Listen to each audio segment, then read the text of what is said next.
থেকে আউট ছাত্রদের সরিয়ে দেন, নতুবা তারা এই মানিক কুড়িয়ে দিতে পারে। এই পর্যায়ে অনুষ্ঠিত হচ্ছে মানিক কুড়ানো। মানিক কুড়ানো খুবই চমৎকার, প্রতিযোগীরা কত সুন্দরভাবে মানিকগুলো কুড়াচ্ছে।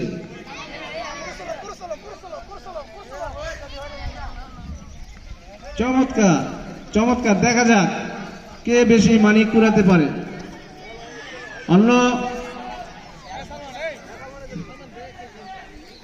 চমৎকার,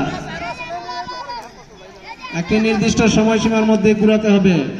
দেখা যাক কে বেশি মানিক কুড়াতে পারে। চমৎকার খেলা অনুষ্ঠিত হয়ে গেল।